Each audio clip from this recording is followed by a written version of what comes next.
All right, we are live, folks. Josh, give me a second to share my screen here, and we can get started. All right. So there we go. Sorry for the delays in getting everything up and running. I had some technical difficulties on my end here. Josh? Doug, I'm not hearing any audio. Are you hearing me? Matt, are you hearing me? Okay, can anybody hear me? Yes, I can. Okay. Yes. Okay, so people can hear me, just not Matt? I can hear you. Okay, so people are hearing me and I'm hearing other people. Matt, it must be a speaker issue on your end.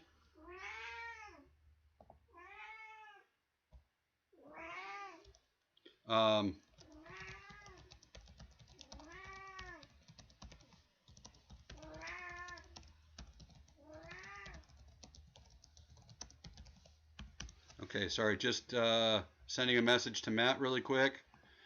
So it must be a speaker issue on Matt's end. Hey, Doug, I could hear you up until the time that you started the live stream, and I could hear everybody else. Can you hear everybody else? Can somebody else talk and see if it's just me that Matt can't hear?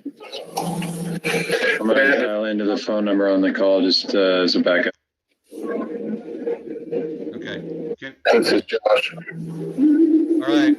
So we can start. We do have a quorum. So we can. I believe we have a quorum with everybody else in attendance. We can start the meeting with the quorum and move forward. Josh? Okay, I'd like to call this meeting to order at 6:05. 6:05. Okay, we do have one item on public comment. I sent this out earlier today. We did receive this from the pickleball groups, so I hope the board has had a chance to read it. This was for public comment, and I'll leave it up for a little bit and then I'll move through. And the gist of this is along the lines of what they were talking about and the idea of painting the court in the sports complex. So they just wanted to forward their thoughts on that. Did everybody on the board have a chance to read this since I sent it out earlier today? Doug, I haven't gotten any emails recently from you at all. Weird. I sent this out earlier today and forwarded it to everybody on the board, so I'll have to double check my outbox and make sure. So I'm leaving up this on my shared screen for everybody to read.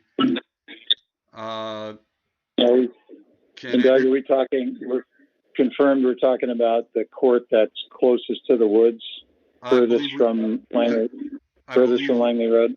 I believe we are.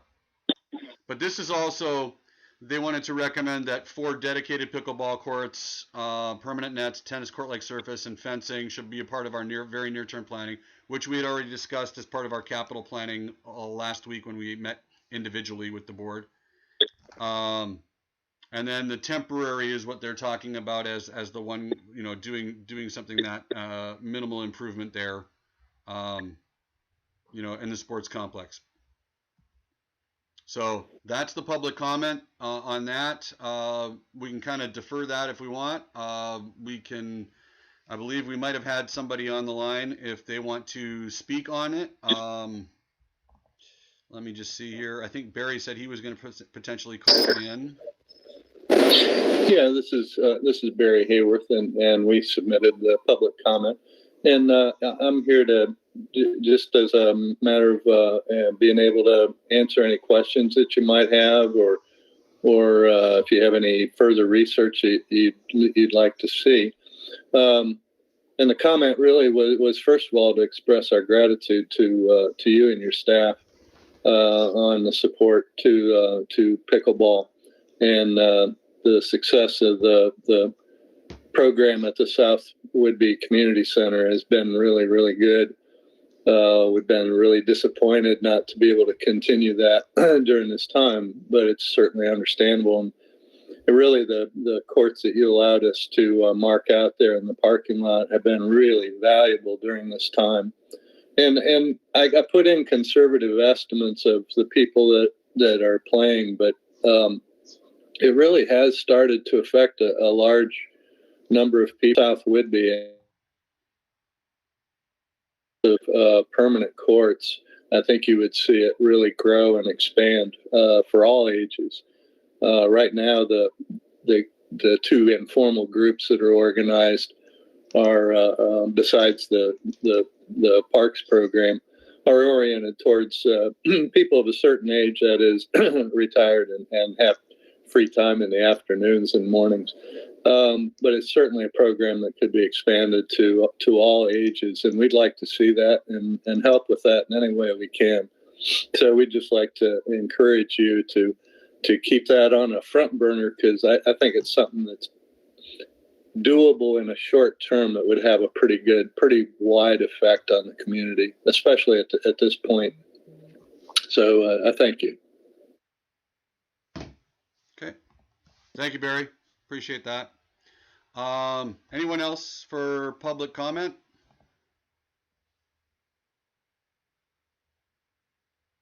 Okay. Hearing no one, that's all I had for public comment today.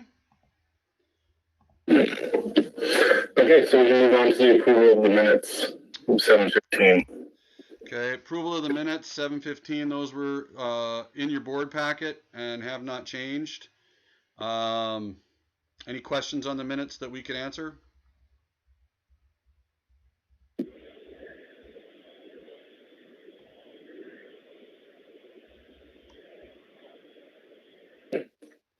Yeah, if there are no questions, I'll make a motion to approve the minutes.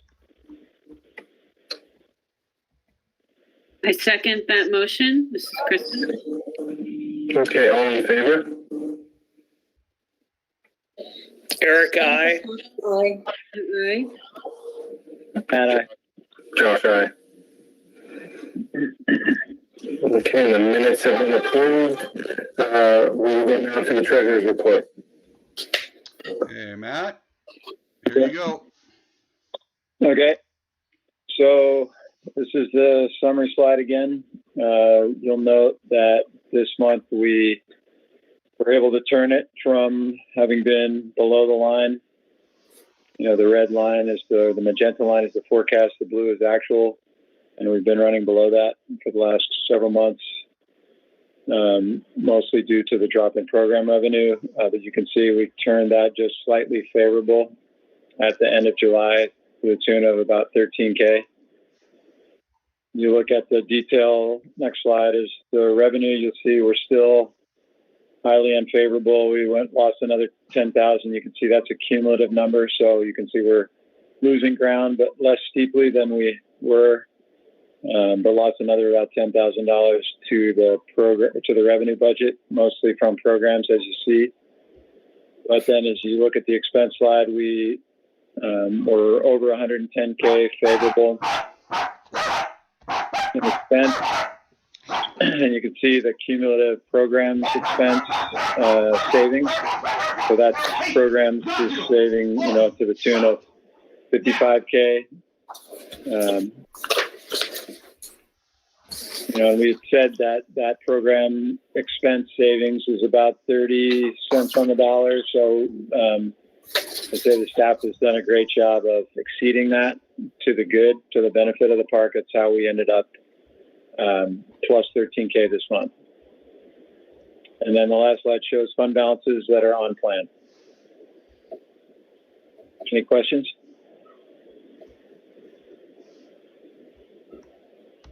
Okay, you should see vouchers. I'm going to pull those up there. Yeah, I'm working on it. Hold on, working on it. Technical difficulties. There we go. Vouchers. So, new in the vouchers. We had just a few things this month. We had some tennis camp instruction that we paid out for a couple of the contractors. We had an invoice for some batteries at SIBO, some office supplies on Amazon, and Vanderslice Promotions is probably some t-shirts or something like that for the triathlon participants. And that's it. Does anybody have any questions on the vouchers? So we're not seeing anything on the screen, or at least I'm not. So, I mean, I've got my printout, but. Oh, the share, it should be sharing it on the screen. Yeah, I'm seeing it. Hold on. Yeah, Eric's seen it. Let me try sharing it again. Does that make any difference, Jennifer? Might be a delay.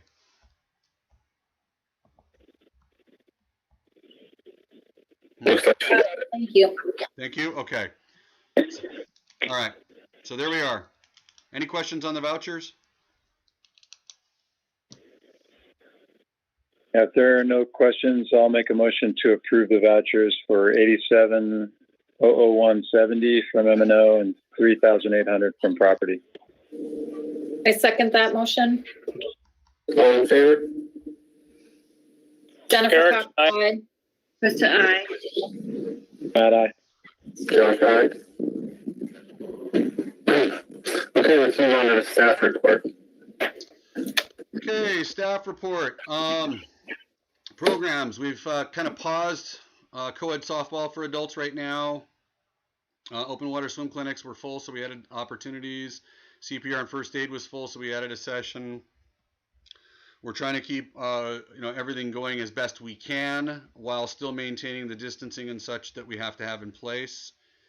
So it is we've to the point we're at, we've managed to get some small groups out and recreate without any health breaks to our knowledge. Program leaders have been diligent in following the guidelines we've given them as best that we know. And participants have been very good about cooperating. We have had the issue ongoing with Island County regarding the limit of outdoor sports to 10 per field. We are having some news on that I will share with you later on here. Virtual triathlon was small, 33, but worth the effort. Results came in from all over, including Canada, Italy, and Qatar. There's some really cool stories about their individual races. It was really nice. Pickleball resumed outdoors. We are keeping that middle court in the sports complex for our program empty to help with the social distancing. And now that the schools have released their plans for fall, we're starting to round up some fall programs. A lot of focus on programs that can be run successfully in small numbers and outdoors. So a lot of things that we have to consider. And our activity guide, we're going to probably only put it in digital format. So that's all of that. Facilities and grounds, we recently received notice that one of our park closers, Marcus Raymond, is leaving for the closing position. We have found Amy Burns, and she will be starting to fill that position beginning last week. Half the sports fields have been aerated, and we will be finishing this week with the light top dressing. Going into fall, performing less repair work and renovation as usage from the virtually no or light play has produced a true resting periods for all the fields, and we're really seeing great surface conditions right now. Trying to get around and prune trails and pick up and clean up randomly dropped trees, and irrigation is at peak usage. A lot of what our guys are doing in the park is mowing and picking up trash, and it's the high season for that. It's full on go for everything. So very busy with all of that. For me, busy month. Site plan review was submitted, and we received a response from the county. I'm going to be scheduling a campground committee meeting with Krista, Matt, and staff to discuss those next steps. On the Waterman property, we've received the appraisal review, notification that our LWCF grant is being funded by the RCO, a few other things there. We'll talk about that again in the regular agenda. Contact the Rotary Club of South Whidbey regarding the amphitheater and our plans. I've been trying to connect with them. I have yet to get a call back from Ray Green, their representative, but I will send out an update as soon as I get a call from him. And I did have a discussion with Colleen Clark at Whidbey Health regarding the pool wellness facility concept. I had forwarded on some of the information that I had on file and was told they're in a master planning process, and that it would probably be a good time to bring this into the conversation. They are talking seriously about interviewing me with their consulting firm regarding this idea, and I will keep you posted on that. And then note that just happened yesterday. I did have a meeting. Dave, and his last name is King. Dave King, who was one of the candidates for the seat that Eric Jokinen filled when we did the interviews. He and his son Declan is wanting to do a 8th grade project of mountain biking trails, and so he and I met yesterday and had a brief discussion on it. They're looking for a place to do it, and he wants to start putting together some stuff. He's got the Evergreen Mountain Bike Alliance on it. He's got Bob Hessel Jr. he's working with to be his mentor on this project. So there's a lot of good stuff happening there. And what I'd like to do is have our trails committee, which I believe is Jennifer and Matt and myself, as well as Tom, meet virtually with them and kind of get a better grasp on what the thought is. The only real property I can think of right now in the inventory is the northern, north of the road Trustland Trails section. It's about, I think, 30 to 40 acres. I'm thinking, and that might be a really good, just kind of isolated spot for a mountain biking park. And then if we get that road in there, we can develop a trailhead at that point. But that's something that we need to discuss on the board level, and wanted to start that conversation with the committee and then bring that to the board potentially in September. So that's all I have for you right now on the staff report, but there's more information in the regular agenda. Is there any questions on the staff report?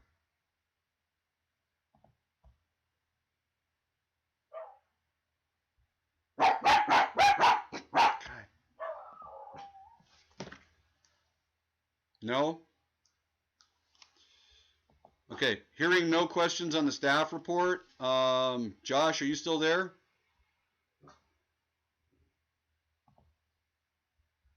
Why am I not hearing you guys? Are you guys hearing me? No. Wow, our technology is not working right today. One moment.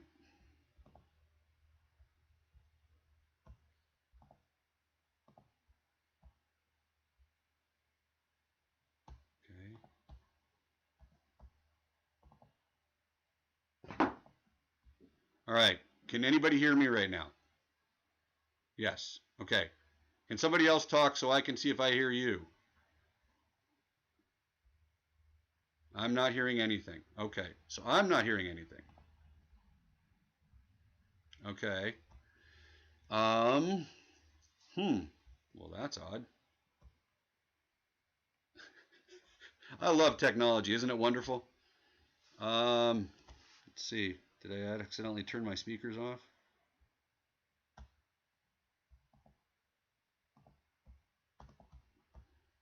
No, I'm not getting sound. I'll turn that off. Turn that off. Okay. All right. So I can't hear anybody. But you guys seem to be able to hear me. So I'm going to try something here. Why am I not getting anything from you guys? Okay, interesting.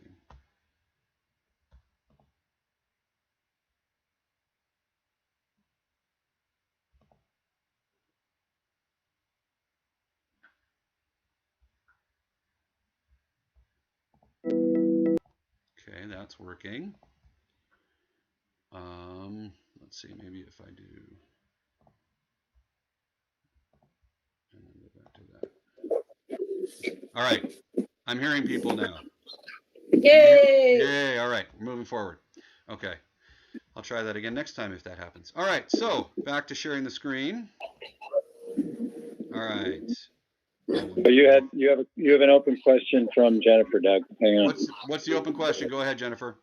So I wanted to know whether or not Declan King's bike trails project, is that for his Boy Scouts or something? It is for, in 8th grade, his school does a community project.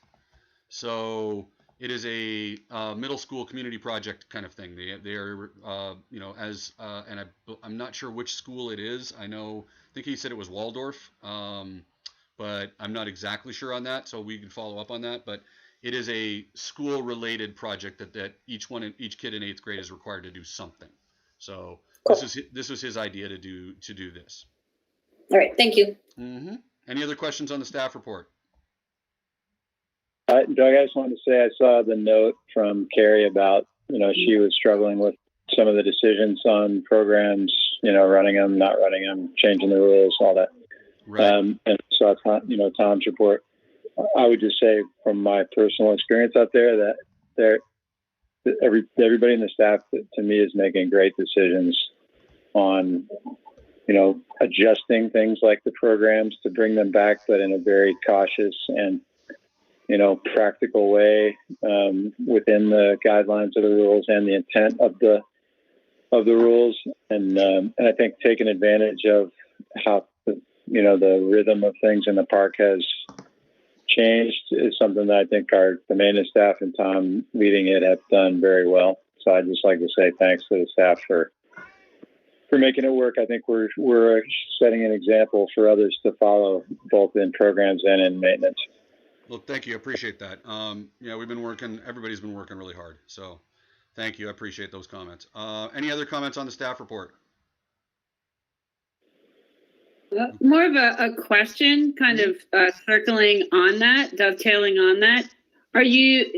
Is the staff seeing more use of the parks as well as the other properties this summer as opposed to previous summers?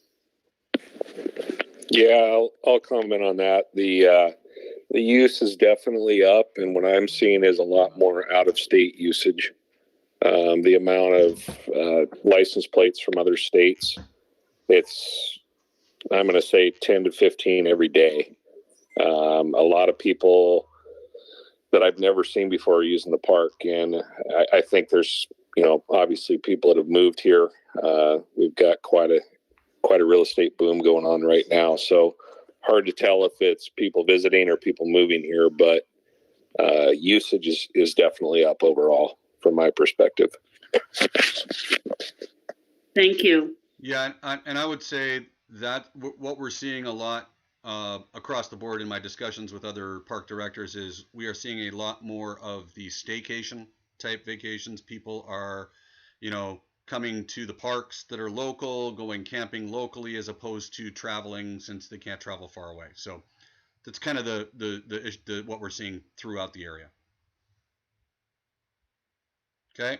Any other questions? I mean, can I follow up on that one, Tom? So Tom, are you saying, I mean, I would bet you would just sitting here, I would suspect that like our overall traffic, when you talk about the groups that we would normally have there, softball, crabs, little league, our overall usage is down, but our you know, 1 off, 2 off, 3 off small group traffic is up? Or are you saying the overall usage is actually up?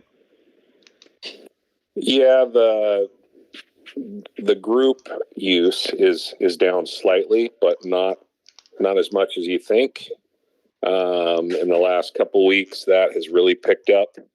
But it's the families that I notice coming in. I mean, I'll see 3 or 4 bikes on the back of a rig. They come in and they're there all day. Yeah. You know, the picnic baskets are coming out, the coolers are coming out, and people are staying all day. You know, there's been 20, 30 people at the skate park all day long, more than we've ever seen. You know, kids with small bikes and scooters and skateboards. The playground has been absolutely packed. So yeah, our use is up. You know, the same soccer teams, the select soccer teams, they're going. You know, Little League has been the one that they started again, but they suspended play, and the Crabs is wrapped up now. So yeah. Okay. Thanks. Okay. Any other questions, thoughts on the staff report? Okay. Okay, we'll move on to the unfinished business. Comprehensive plan programs. So we did receive the response from the county on our site plan review submittal, and I will be working on a couple of items we'll need to clarify with the campground committee. I did send that out to everybody. That is included in your board packet. It was a couple of questions that we need to deal with, and then we should be able to start really moving forward in earnest. So just some questions they didn't see, and we'll follow up and finish those up. The Waterman property. This is where we were really busy. I was really busy this month. So finally got the actual appraisal and the review appraisal done. Those have been uploaded to Prism. The Prism, which is the online software for the Recreation Conservation Office. Appraisal came in about 10 to 15% lower than what the initial appraisal we had a year and a half to 2 years ago was. The limiting factor now is that appraisal, the grants can only pay up to the appraisal amount for purchasing the property. So I've been working a little bit with Allison, our grants manager, on that. We can apply to go 10% above the appraisal. However, this was literally a change in the market for the timber is the reason that the appraisal went lower. And a change in the market is not considered a valid reasoning for approval to go over the appraisal amount. So we'll have to look at that and discuss that in a minute. I have been told and followed up with an email and got that in writing from Allison that funds for the Land and Water Conservation Fund grant to purchase the property have been allocated to our project. So we will have both grants and we will have the bond funds. I am still waiting on the agreement so we can proceed on that grant to finalize it. And then we can proceed with the full-on property purchase because we're not going to get the same amount of money we would have prior for the property purchase from the grants. We will get less unless we apply for this waiver to go 10% higher. With both grants and the bond issue funds, we should be able to purchase the property at the previously agreed upon price without a problem and be able to pay a majority of the initial bond issue back almost immediately. So I did some, and I want to say these are extremely rough calculations on this, but I did do, I think that's this one, some extremely rough calculations. So you can see up here the initial appraisal amounts. Is everybody able to see my screen? Yes. Yes. Okay. Yes. Okay. So you can see the initial appraisal amounts, the total, and we're getting a 20,000 credit from the Waterman family because we put that bond issue on and it was successful. Here is the new amount. Okay. So by taking out that means that we're down $85,000, but when we remove the 20,000, we're only out $65,000. So the maximum we can get for that grant right now is $505,000. We had put all this other stuff in, administrative costs, cultural resources, appraisal review, so we can get reimbursed for some of those, and that can be added on. But the amount we can put on the property right now for purchasing the property using grant funds, we have to say we're paying $505,000, and they're going to calculate it based on $505,000 for the actual purchase of the property. So total application, your 10% number would be 10% above 505, right? No, our 10% number is 10% of the total, Matt. So that includes the administrative costs, cultural resources. No. I'm sorry. I was saying for the grant application going up to 10% above the appraisal. Right. Right. You're 505. 505 is the actual. So 505 here is the actual cost of what the actual cost that the appraisal said the purchase of the property is worth. So that's so we'd have to pay 505, like we were saying we were going to pay 590 for the property, and then we were going to pay 29,800 in administrative costs, 6,000 for cultural resources. This total was going to be over 600,000, and we were supposed to pay as our 10% local requirement 54. It was going to be 60,000 something. Now that's dropped down, but we're only going to get a little. We're going to get a little less. So these are the two grant amounts that I roughly calculated. That's the total agreed upon property purchase price minus the credit puts us at 570. I think we're still good, so we could still be reimbursing the bond issue funds after the grants are applied and we've paid for all of everything. And I'm being rough, and I'm trying to err on the side of caution here. About 245,000, 244, 245,000 would be reimbursed immediately back on that bond. Right. No, I get all that. I'm just saying you led into this saying there is the allowance to apply for the grant at a level of 110% of the appraised value. Correct. Yeah. Right. So you could be starting with 550 instead of 505, right? Correct. If we were successful in that, yes. Right. So this is okay. this is worst case I think scenario. I think it's a tighter number. I think that's what I'm saying, Matt. Is this is worst case scenario? Yeah. Okay. Because if we, basically, if you look at both, we're down about 14%. Okay. So if we're adding 10% to this, we're going to go up, like you said, about 50,500. So we're going to be at 555.5. That's going to drop that by about 50,000. So we're going to be at about 15,000 plus the 54. So we'll be a lot better if we can get that 10%. So I'm thinking what I'd like to do is apply for this and see if we can get it. But I wanted to kind of check in with everybody on the board and see how you felt about, if we don't get this, are we comfortable moving forward at the previously agreed upon price?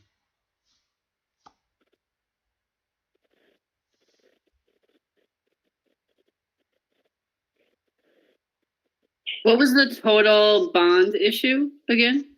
Total bond issue that we did was about $364,000, and we'd be paying almost 2/3 of that, if not closer to 3/4 of it back almost immediately.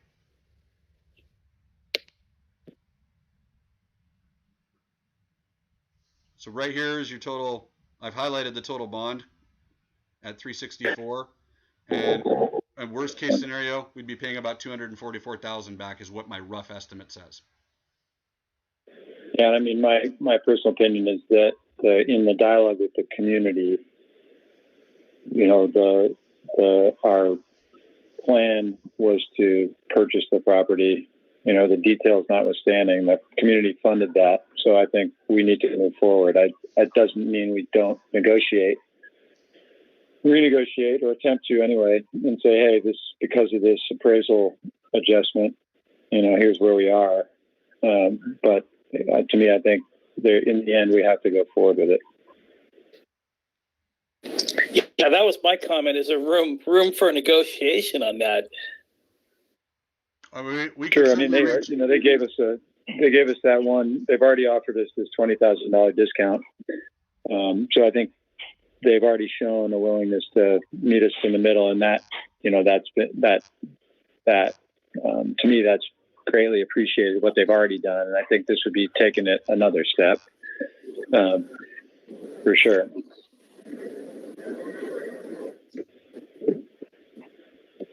Any other thoughts from the board? Okay, so is there any challenging the appraisal at all? So what is the timber that's there? I'm surprised that there is a decrease in the timber value. Are those trees used for construction? Because if that's the case, packages are up, right? So, construction wood is up. I mean, so with the second appraisal, it's a full appraisal. With the forestry, he kind of did a quick, I don't even think he did a full cruise. He just kind of based it on what was there, had his guy come out and check the property. But the second appraisal was not just one appraisal, it was an appraisal and then a review of that appraisal. So it was two separate appraisals and both agreed on the property value. So could we challenge it? Yeah, if we want to. I don't know that we'll be having much success with that. Okay, so then perhaps talking with the Watermans then is the better route in conjunction with them for the 10%. Yep, I think that's probably the way to go. So let's that's what I was going to say is let me follow up with Allison and get whatever we need to apply for that 10% and get that in. and let's once we get that going, sit down and maybe I'll see if Jennifer, you want to come in on that again and sit down and talk with the Watermans and go through it all and just kind of go, here's where we're at, and go from there. Anybody else want to sit in? I can have one more sit in with that. Josh, anybody else want to jump on board with that meeting? Yeah, you can come in for that. Okay. All right, perfect. So I'll have Josh and Jennifer on that with me, and we'll try and set that up as soon as we can. Okay. Any other questions on that? And my computer just froze again. Really?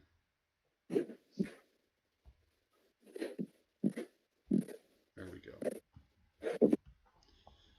All right. Hearing no other questions.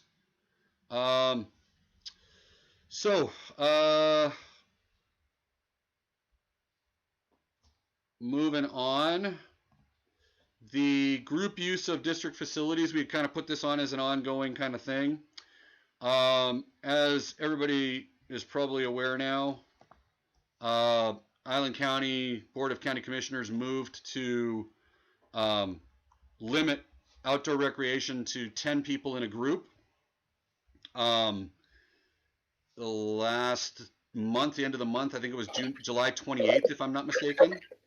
They moved to limit it to 10 people in a group. We communicated that to our groups, and immediately I reached out to the commissioners on the board and started talking to them about, hey, what can we do about this? This impacts our softball league, our baseball teams, our soccer teams, our community games, and all of this stuff that's going on, and we already have these measures in place. Through the past 3 weeks, I have pretty much attended every Board of Health and every Island County Board of Commissioners meeting and expressed my thoughts and my opinions. Worked with Helen Price Johnson and the board, and they have kind of come with us to the a new waiver process that was just enacted.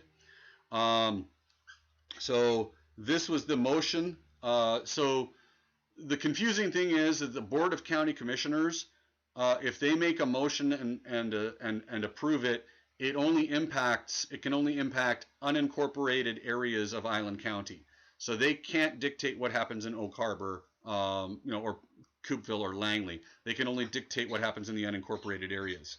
The Board of Health in Island County can dictate what happens throughout Island County, including those areas, because they have representation from the city of Oak Harbor, from the hospital. So their orders, specifically related to pandemic and all this kind of stuff, carry weight throughout the county. So the Board of Commissioners approved this, and then at the Board of Health meeting yesterday afternoon, the County Board of Health approved this. So outdoor recreation in Island County is now limited to 10 people in a group, with the exception that upon receipt and approval of a safety plan by the Island County Health Officer, a waiver may be issued for outdoor recreation to be increased up to the governor's group size limit for outdoor recreation at the discretion of the county health officer, with teams limited to one event involving or with one opposing team in 7 calendar days. No tournaments and no teams or players from another county. So this was just enacted yesterday, and I immediately contacted Carrie, and we have already applied for our waiver for our softball league. So that is now in, and we are awaiting response. We are hoping to be able to restart on Friday if they get back to us, and I will be following up with the health department tomorrow morning on that. I just wanted to keep you apprised of this. I've also, as you can see from this email, sent this out to all our user groups and let them know that that limit of 10 is still in place. If they want to be in a bigger group, they need to apply for the waiver, and we need a waiver on file before we can expand into that bigger group. We have had some groups that don't follow these rules. I have contacted Island County Sheriff and asked them to do a few drive-throughs just to kind of make sure nobody's getting out of hand with it.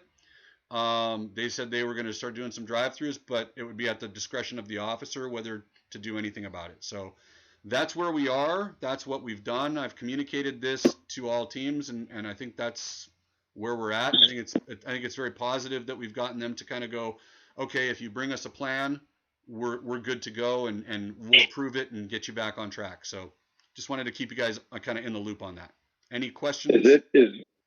Is there a standard format, and are they like, is the soccer club submitting the waiver directly to the Allen County Board of Health, or are they submitting it to you and you submit it on behalf of South Whidbey Park's user group to the Allen County Board of Health?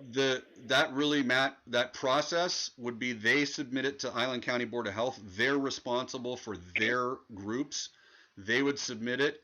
They would then get it back. And before I will book fields for games going forward in the fall for any group, it will be, I need that waiver in place if you're going to be in a group bigger than 10. If you're just like the pickup games and all that kind of stuff, have been told they need to be in groups of 10 or less. I don't even think they're eligible to apply for this. So they were very clear that they wanted it to go through the health department and that they wanted the individual little leagues groups to apply directly to them. I said we had to because we have programs like the softball league that we want to put in and have run. So we have to apply based on that being a softball league that we're running. And is there any standard format for this that we can, or maybe you've already done that, provided, like, is there a template form that they've given us, or is it just freestyle? It's at this point, Matt, they have not given us a template at all. I will happily share with any group that we have what we have submitted. I have no problem with that. It is based on what, other organizations like Little League's requirements or WIAA requirements or, youth soccer requirements, but that's what they need to kind of submit is kind of that safety plan. How are you dealing with this? How are you dealing with contact tracing?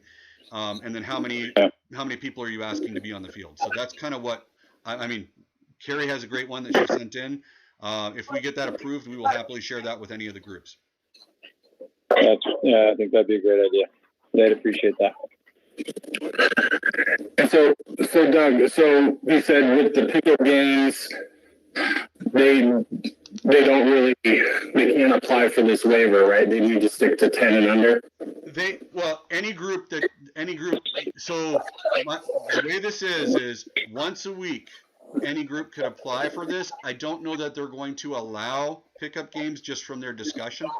The community game could apply for this and have once a week where they have a big game. They would have to apply and have a safety plan in place and get approved by the health officer to get that. I would not be optimistic based on it being a pickup game that they would allow that, but they could certainly try. There was nothing that prohibited that. Okay. Can you scroll down, Doug? Can you just scroll down right there? So like with the adult co-ed soccer, the adult soccer group, do they request fields from you, or do they just kind of show up? They had been showing up. They kind of give me their times. I have contacts for them, and I do tell them they need to split up. I have multiple locations for the community game now where they have 2 sets of goals on the field that they are supposed to split up into smaller groups.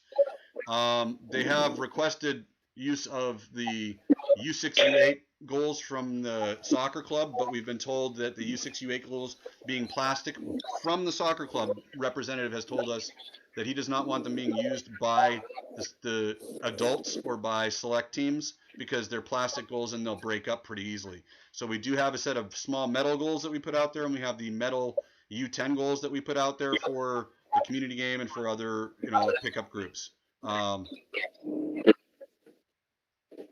But yeah, they generally give us a schedule, and I have good contact with the community game. There's a group, Casey's group, that comes in, I believe, on Sundays, and then the Ultimate Frisbee group that comes in on Sundays as well. And I have a good contact for the Ultimate Frisbee group. I'm gonna follow up and double check on the Casey's group contact and make sure that that's still going through. But I've communicated to all of the contacts that I have that they need to be in groups of 10 or less, and done that on multiple occasions.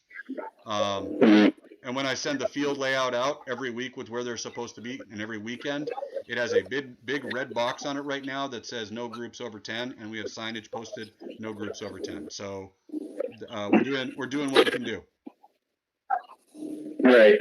And I have no doubt that we're sending all that out. But when the commissioners came out with the no more than 10, I mean, I live in downtown Langley, so I go through the park at least like 3 times a week, both sides, Castle Park side and the sports complex side.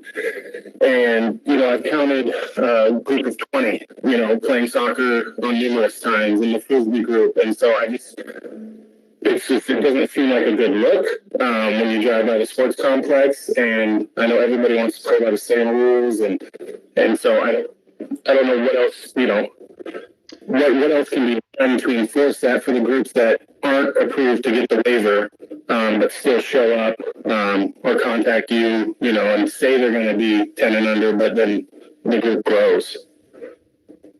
Yeah, that was a topic of conversation at the county board meeting as well, and it's a struggle throughout every area. The only real way to deal with any of that would be to shut everything down, and I don't want to do that. That goes against everything I'm thinking of and what we're trying to do. I mean, for the people's mental health right now, I want people to be able to come and play their adult softball. I want people to be able to come and do their pickup game. I want them to come out and play ultimate frisbee. Short of calling the sheriff every time we see it and causing a bigger stink, the only way to deal with it would be to shut everything down, close it up, and say, if you guys can't follow the rules, we're closing it down. I don't want to do that. That to me is not the answer. I'm going to keep communicating. I've had a busy few weeks here, in my personal life. So I've got probably some more time this weekend. I'm going to see if I can sneak down this weekend and get onto, check in with a couple of these groups personally and check in. But that has not been an option for me the past couple of weeks. So I'm going to try and do that this weekend. I have communicated with all of them, and they've all been pretty good about, yes, we're trying. Yes, we're working on it. And can we do this and can we do that? So this might help. It might give them an outlet. But really the only way to stop, and this is what they said, you got to pick up game of basketball in the basketball court, and they're playing 6-on-6 or 7-on-7 because they got that many guys. That's over the limit. It's all of that. So the only real way to do it would be to shut everything down.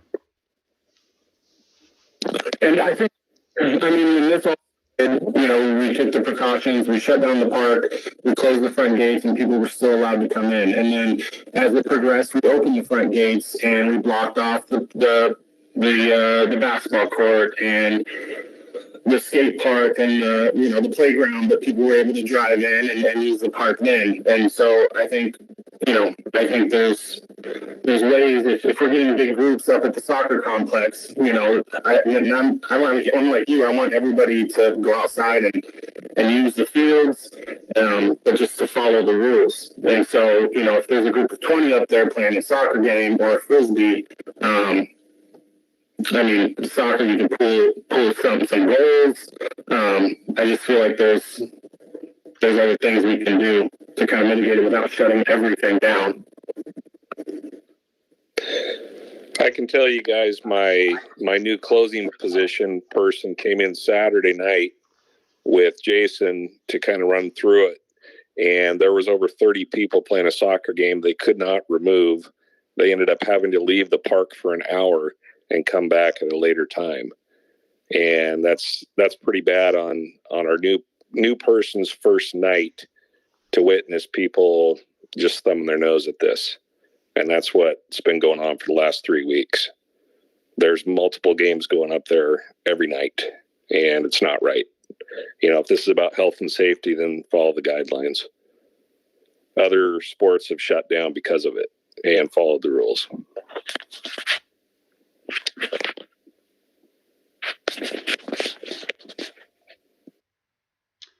Yeah, I mean, the only real way to do it is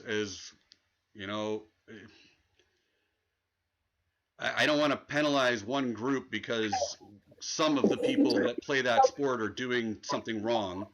I don't want to penalize everybody for it, and I want everybody to be able to play. Now, we don't have a staff that we can go out there every hour of every day, and if they're coming in at 5 o'clock at night and they're not going to listen to our staff, that's an issue that I don't want our staff put in that position. We are not enforcement officers. We don't have enforcement authority. And these are not park district regulations. These are county regulations that need to be enforced by county sheriff officials. It's not, we've communicated the rules and regulations and told them what they need to do. That's what I've been doing throughout this whole process. I'm not, going out there and checking IDs. I'm not kicking people off. I'm communicating the restrictions and having them, they should be being responsible. If they're not being responsible, then if somebody sees them there, they can call the sheriff's department, and the sheriff's department can come and either enforce the rule or not. And that's at the discretion of the sheriff's deputy. That's what I was told today. So, short of, closing bunches of stuff down and putting things away and locking things up, which I don't want to do, I'm, not inclined to do that without a board order. I would keep it open, and I would try and continue to talk to these people and get them to comply with what we can do. So that's my position.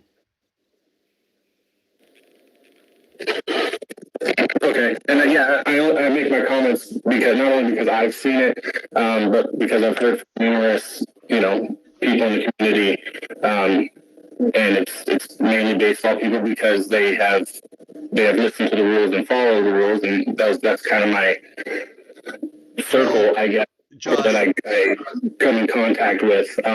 And they drive by and they have frustrations about seeing people, using the park, and that's why we're not doing anything.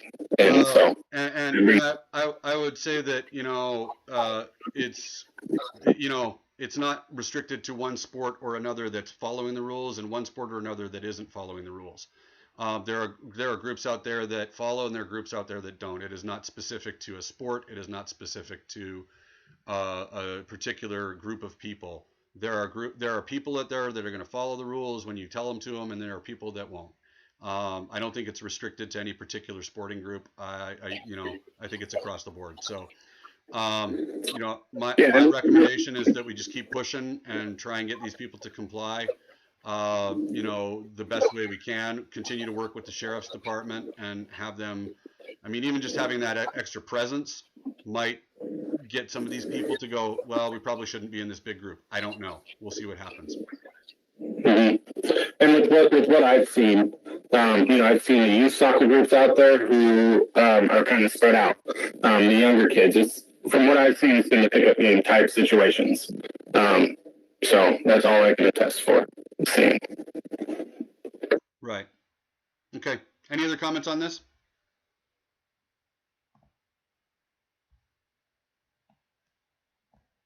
Okay.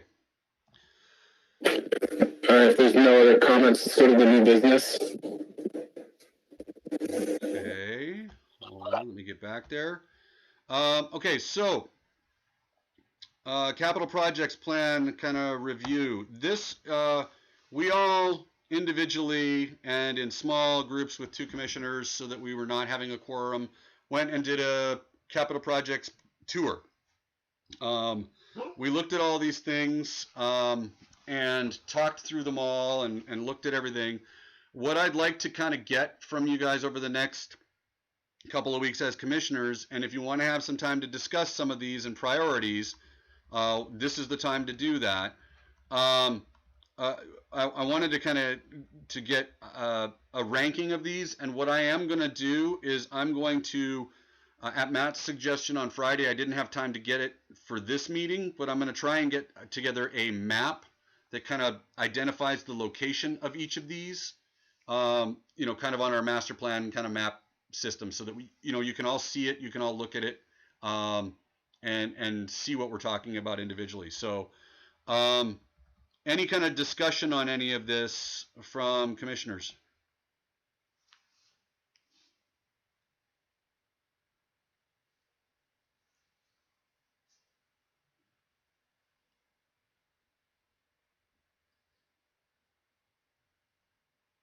I can't hear you, Matt. You're muted. Can you confirm that all the commissioners have had a chance to walk through Yes. and see these projects? Yes. All commissioners have had the opportunity to walk through and kind of take a look at what we're talking about. So yes. Okay. Yeah, I think the idea of ranking them, getting each of us to rank them is a good idea. I would ask that in the ranking thing that you're probably going to send around, that you add a column for notes, so that, like, if I say, I don't think I ranked the Crow's Nest elevator, 26, I can write a note to provide some context for it, rather than just it's 26 and that's what it is. Yep. So that another commissioner can look at that and see, where my head was at when I put 26 next to that. Sure, I can do that. That's easy enough. And then I think that, to me, that would be a great way for us to, because it's going to be hard in a meeting like this to go through each one of these. But if I had a chance to just kind of look at the rank order and see, what the other commissioners had to say about why this was ranked so high by someone and why it was ranked so low by someone else, I think that would help then to have a fruitful discussion afterwards. Sounds good. To say, hey, this got ranked high by 3 people, but really, really low by 2 other people. Let's talk about those. The ones we all agree on are fine, and the ones we all agree are low priority are fine. It's the ones that we're all over the map on. Sure. And maybe sense. that's only 4 or 5 of them. Yep. Any other thoughts? Any other comments? Hey, Doug, did you share the asphalt projects I put together today with them? I did. I put it on the bottom of the list here, Tom. Okay. So it is there. I didn't get all the detail in. I just kind of added it to the bottom of the list. So the overall projects, there's some that are separate projects, and I'm going to clean this entire list up. But this kind of gives you an idea of what we're talking about with some of the asphalt overlays and what we were trying to do there. So I'll clean all that up and put a map together, hopefully by the end of this week, beginning of next, and try and get that out to everybody.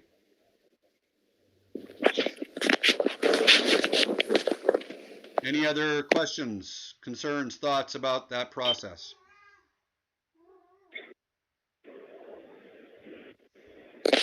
The only other thing I was going to say is there's really not a lot of dollar figures on most of these, because for many years a lot of these projects, they're just sliding out. We know in maintenance and operations it's really hard to address these large ticket items, and so that usually kind of comes down to a bond issue or grants to clean them up. So as we get closer, if we identify things, we can definitely start going through bid process, getting firm numbers on these. But for right now, they're just kind of in concept form, if you will.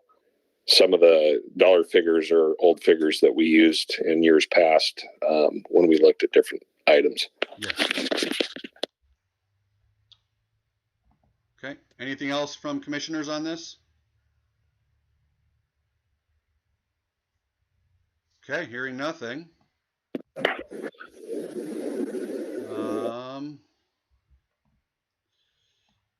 That is, I think, all I have for today. Okay. Did anybody have anything else? Any other comments or questions? This is Peggy. Just remember to send in that email about the vouchers, please. Okay. And Doug, will you try to resend all the emails that I didn't receive this week, please? Yeah, I'll try and put that out as soon as I can. I don't know why you're not getting them. Maybe check your junk folder and your spam. Okay. Yeah, I did, and I'm just not getting anything. I don't know why. Okay. And then, you know what, Josh? Why don't you send me a quick email just so I make sure I've got the right email for you? I don't know why it would have changed, but Okay. that might be what it is. I was sending it from the office, and the office has an older email or something. So just send me a quick email, and then I'll go back and shoot those out to you. Okay, I'll email you right after the meeting. Perfect. Any other thoughts for the common good?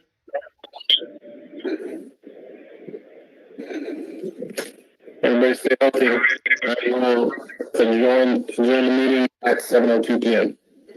All right. Thanks, everybody. Thank you. Thanks, Josh. Thanks. Take care. See you guys. See ya.